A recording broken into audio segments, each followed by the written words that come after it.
This week I learned make sure you turn your phone off before you start doing this, or you might have to do the whole thing all over again. That's what I just did.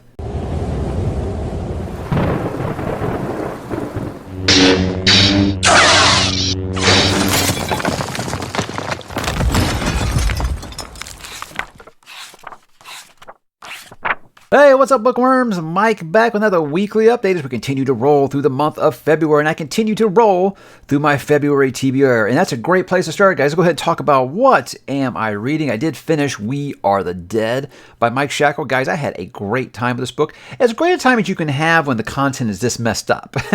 So, I actually messaged him and told him, hey, I really enjoyed the book as much as I can enjoy something that is about the events that you wrote about, but I really did like this, guys. I think this is perfect for my Joe Abercrombie people. My later my sequel books of Red Rising people, basically people who are into just that right amount of grimdark, but it still has characters that you want to see do good things and you want to see do bad things. You know, it's just all the way around. This book was really, really messed up. I think what I liked about it so much is it was gritty, it was hopeless, it was brutal, it was depressing, it was reprehensible, and that was exactly what I was looking for. So I'm going to say this book is not for the faint of heart, but if you really are like a Mark Lawrence reader, like I said, or a Joe Abercrombie fan, I think that you'll like exactly what you find here. Very, very cool concept of this characters being all someone that are in an occupied city after losing a battle. So it's very, very good stuff. Very fresh, much different than anything I think I've read in the genre. But again, there's going to be lots of trigger warnings that go along with this book. There's going to be lots of things that are going to upset some people. And there's some stuff, even me, where I was like, yeah, well, he's setting something up, and we're going to find out how they get. No, they didn't get out of this. They just went ahead and did that.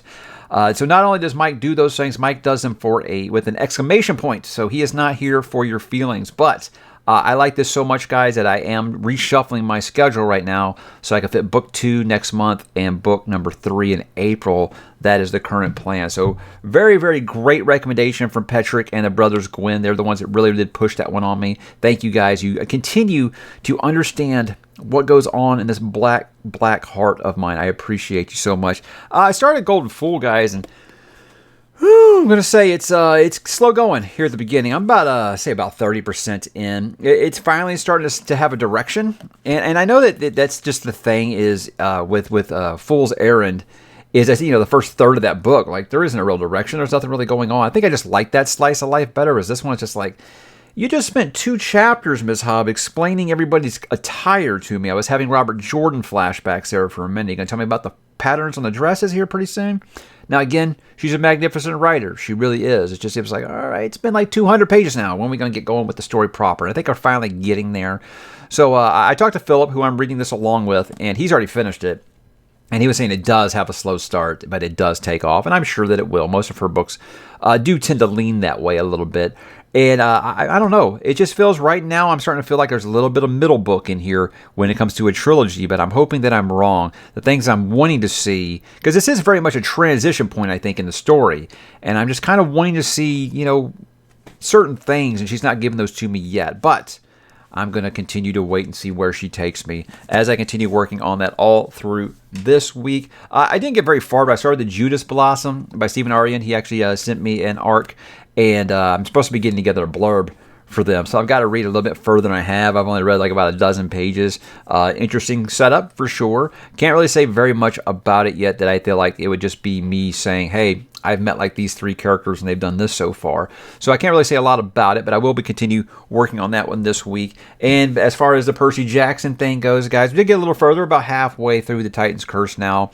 Like I said, he's continuing to try to work these prophecies out in his mind and things like that. But nothing new really to report there. Again, that's going to be something that might take us the whole year to read. I don't know. It just kind of depends, because we'll have like several nights in a row where we'll read, and then several nights in a row where he'd rather just not. I'm never going to force it on him. So I'm hoping that we finish it while he still thinks Percy Jackson is awesome. He does. I'm just being the mean dad and enforcing the rule. If you want to read, we got to do it before 9:30, because 9:30 is bed. And he's coming at 9:45 now. I'll be like, good night, Dad. Can we read? Nope. So it's hard, because I want to say yes, but, you still have to remember to be a dad. So how about what am I going to read, guys? Let's see here. I've got Man Called Uva on deck after I finish Golden Fool. That is the plan. I don't think I'll be starting that one until I finish Golden Fool, because I don't want to start another. Because what I did, guys, with We Are the Dead is I said I was just going to take the whole month of February and kind of read it, whenever I had time, and then I got to a point of where you just couldn't put it down.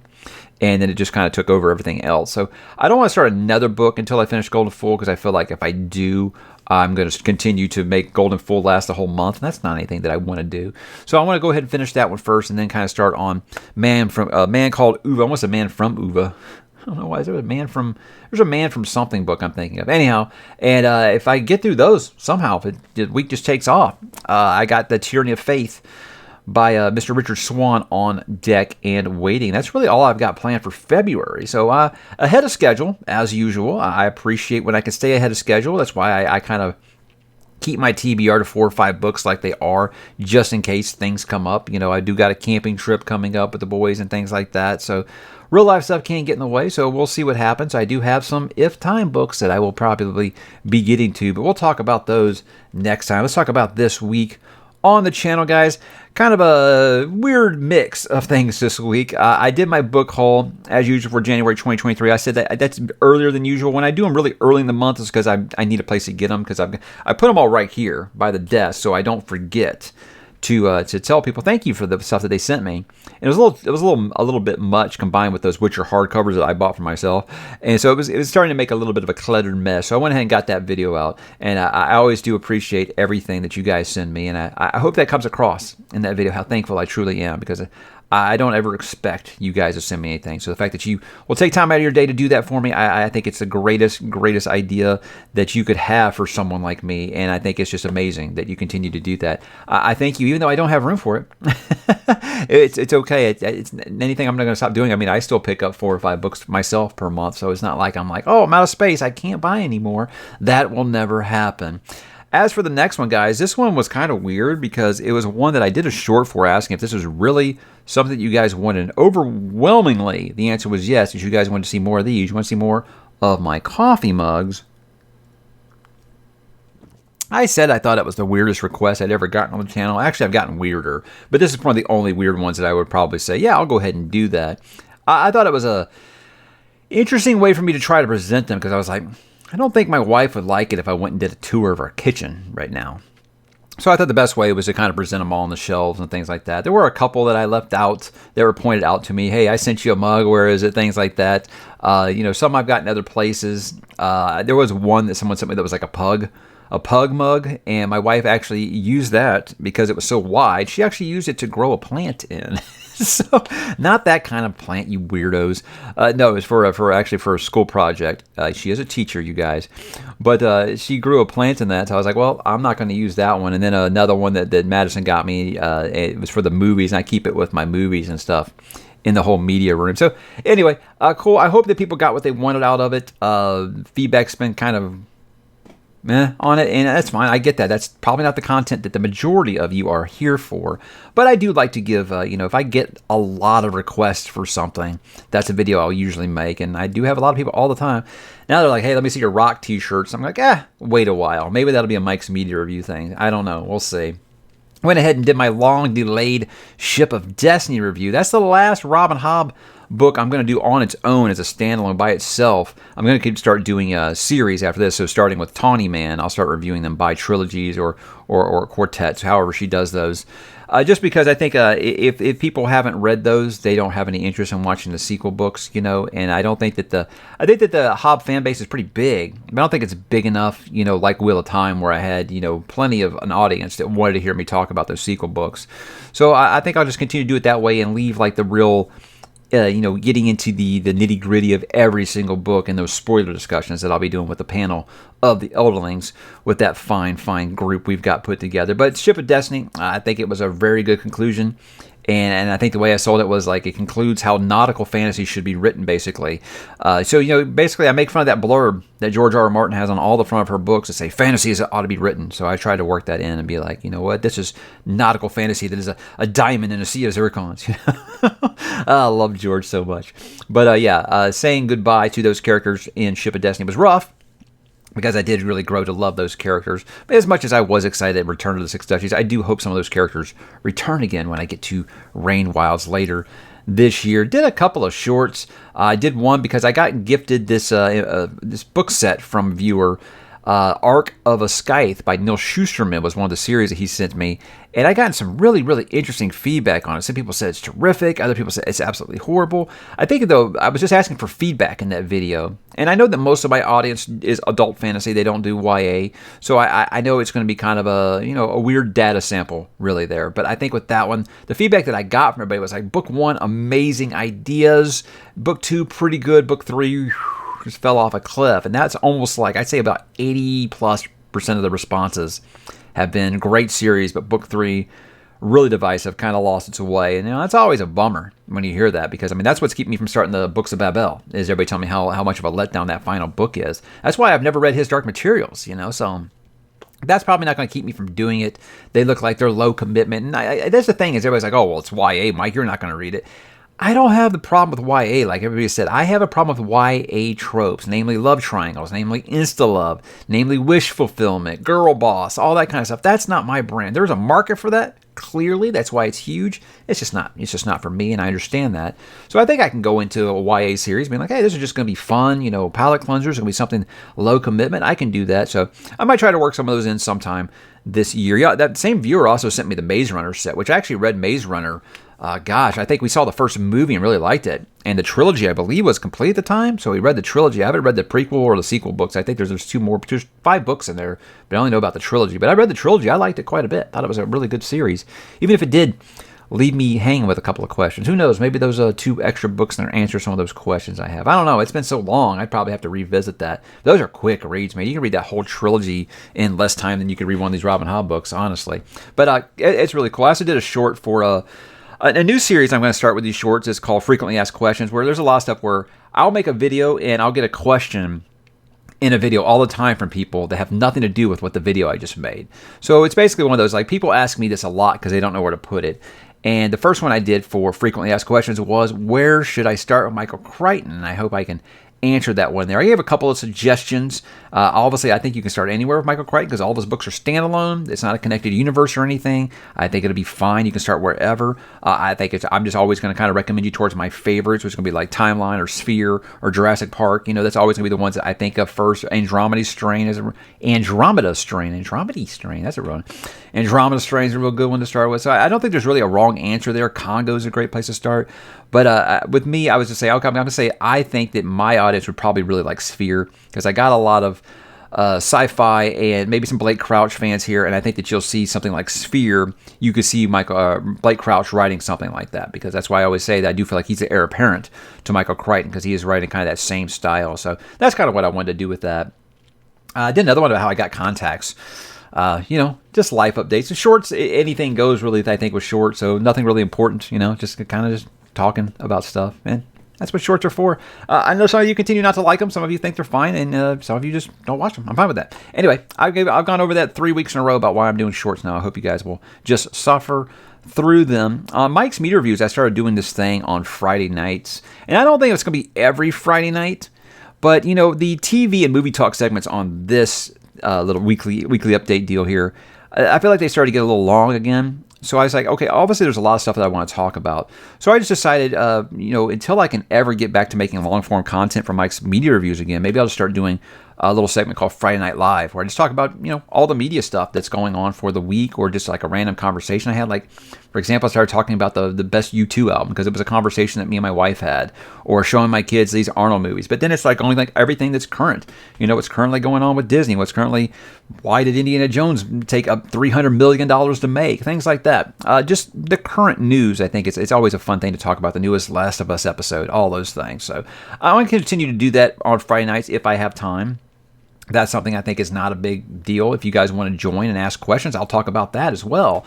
But this kind of takes me back to my old podcast days with Geek Media Corps, where we had, just us talking about whatever was going on in movies, music, TV, and video games at the time. That's kind of the same format I kind of want to have with that. And that's why I'm doing that. So I hope you guys will continue to join me over there. It's a lot of fun, and I would love if more of you would join me over at Mike's Media Reviews, because I'm trying to keep that thing going over there. So if you like the TV and movie talk segments here, I think you'd like what I'm doing over there. If you don't, then hey, I get it. I have had people tell me recently, yeah, I watch your weekly updates until you say TV and movie talk, and then I click close. Hey, I get it. You're here for the books. How about some next week plans, guys? I think I want to do some kind of Valentine's video. I just don't know what. Last year I think I did like my favorite romances in books, my favorite couples, basically. I don't know what I would do. So if I could think of something, I'll do it. If I can't, I won't. But I was trying to think of a Valentine's idea, and I couldn't get one before I started recording this. So I don't know. I'll think of something maybe. I will get to that Clash of Kings review. I did mean to do a Clash of Kings, that review this past week. I just hadn't made the intro yet, and the introduction is going to take a long time. So I didn't want to try to rush that after work one night. Because again, I've been waiting so long to do those Song of Ice and Fire reviews. I want to make sure that I do them right. I'm never going to just try to get those out, rush them or anything like that. So it did get pushed back a week. Hopefully I can get that done this coming up week. Something I did recently where I said, hey, I'm going to be doing The Expanse next year. This year. I'll be finishing it up this year. And I hear 5 longer series, sci-fi series I want to start after I finish that one. So basically, after you finish this long series, what are some other sci-fi series you're interested in? I'm thinking about doing the same with fantasy. And the reason I bring this up is because I'm currently reading Realm of the Elderlings. That's my long series right now. I say I'm not starting anything longer than 3 or 4 books. I'm not starting until until I'm done with another one of these long series.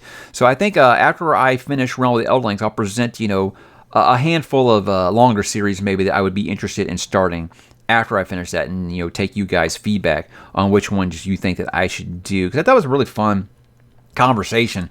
I'll put up a poll this time though, I think, because last time I had to go and compile all those comments to get the number, and it's a lot of work. But I do appreciate all the feedback that I can get. So, if that's something you guys are interested in, let me know, because I thought it was a good idea. And I have a handful of fantasy series that I'm still just kind of had on the back burner for a while. And I would love to see which one maybe you guys are the most anxious to hear me talk about. But now is the point where some of you will abandon ship, because I am going to do a quick little TV and movie talk. Got to talk about The Last of Us again. They did the new episode on Friday because they did not want to interfere with the Super Bowl. That's very smart. Again, HBO seems to get it. They seem to understand. I've been kind of lukewarm in the last few episodes. I love the first 2. I thought the first 2 episodes were, they were expanding on the things that was already there, and they were really being faithful to the product. 3, I know everyone seems to throw their panties at the screen and say how amazing that was. I thought it was fine. I thought it was a good hour of television. Just thought it was really out of place for the show. I've talked about that a couple of times now. I'm not going to regurgitate it. So great episode of television, very poor placement that early in the series. And with 4, it's I don't know. There are stuff, where I'm yeah, that's cool. That's right there with the game. And then there's stuff, it's just this don't feel like the characters that I know and love. And it's just, I hate to say it, guys. I think Bella Ramsey might have just been miscast. I'm just not jiving with her as Ellie at all. And I hear the after episode things where the showrunners are talking about it, and they're just basically talking about Ellie as if she's a complete psychopath from go. And I just never got that playing that game. So I wonder maybe if it's something I misunderstood, or it's just something that they're just deciding to do because they do have a longer plan. Obviously, Last of Us 2 is content that I'm not really interested in. So season 1 was really where I was going to go with this whole adaptation. But I don't know. I feel like they're batting 500 for me. I like the first 2, and the next 2 are they were fine. They were good television, but they weren't great television for me. So I don't know. I'm kind of unpopular opinion, I think, on that, because everybody else is saying it's the best show they've seen in years. I'm last 2 episodes have just been Walking Dead, guys. And I've never, ever thought that game was just The Walking Dead. So, I don't know. Just me. Outside of that, I made a short about it on Mike's Media Reviews where I'm doing my...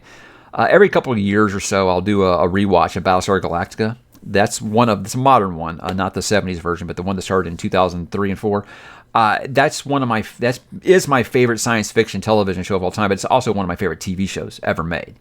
It is so incredibly written, and it just trusts its audience to be smart. And I think it was one of those things that it transcended the sci-fi genre. Like, you didn't even have to like sci-fi. Now, I've talked about Ronald D. Moore when I talked about For All Mankind, about how he's able to write characters and relationships with one another so great that you forget that space is just the background. The thing with Battlestar Galactica is I'm always trying to sell people on this show. Always try to convince them to watch it, and they're like, "Oh no, it was on the Sci-Fi Channel." Blah. You know how it is. It's like trying to convince someone to watch something on CW. They're just like, I'm too good for that." So with Battlestar Galactica, I actually did convince a few people to start watching it recently. And for support, I was so excited, I started watching it again myself. And guys, every time I try to watch that show again, I start to wonder, is this going to be the time where the magic wears off? Absolutely not, guys. I'm almost done with season 1 already. And it's just amazing. Amazing show. The fact that it's 20 years old now, the special effects still look that good. What Ronald D. Moore was able to do on that budget is actually just incredible. But to me, it isn't about the aesthetics as much as it's about the atmosphere. The music by Bear McCreary is just God mode. It is just so good. And just the writing. The writing is so good on that show. And I just love that new people are discovering it, and you'll understand why I say frack all the time. It's a great show. Outside of that, guys, don't have a lot going on. Obviously, we're going to watch the Super Bowl. I still don't know who I'm going to pick. It's one of those things where every single week I've been able to pick my winners immediately as soon as they were coming up. This is the one. It's like, I think I'm going to have to come down to a game time decision who I'm going to pick on this one. I feel like it's a pretty even game. We'll see. Season 4 on Netflix of You just dropped. I'm kind of apprehensive about watching it because all I'm hearing all this stuff is about the showrunner talking about how, we've decided that Joe's not going to be a killer anymore and he's just going to try to do good things. I'm like, wow, you guys sound like you watch too much Dexter. Remember what happened to Dexter? And look, I watch You because it's just entertaining. It's nothing that I think is like, it's not like Galactica where I'm like, the writing's so amazing. It's just fun. It's just enjoyable. And I'm here for that content. You know, like when you're with Dexter, you want to see Dexter kill the bad people, right? Well, with Joe on you want to see him do bad things. That's kind of why you watch that show. So I don't know. That might just be kind of something they're selling. I don't know. I think it's a really poor marketing technique, but we will watch it. We've enjoyed the first 3 seasons, even if 3 was kind of the first one we were iffy on. We still like where the show was headed, and we'll see with that. I continued the Arnold Schwarzenegger saga with my kids. I showed him Twins. And he thought it was fun, but he told me, he's like, I don't know, I like my Arnold stuff with more explosions and more people getting shot. So we watched Commando, and that was a little more of what he was wanting. He loved all the one-liners. And guys, it's so 80s bad. It's awesome. It's so awesome. So many awesosely bad one-liners by Arnold Schwarzenegger in that one. And just pure chaos. And he basically said, you know that scene in Terminator 2 where he's just shooting all the cars and it's like, but he promised Johnny wouldn't kill anybody? I'm like, yeah. He's like, this is like if he hadn't promised Johnny wouldn't kill anybody. He just said, I'm going to kill everybody. So yeah, we had fun with it. I also introduced him to John Wick for the first time. I know some of you are probably like, your kid's only 10, he's watching these things? Look, he sees worse things than this in his video games that he plays. So, I don't know. Maybe I'm an irresponsible parent. I don't know.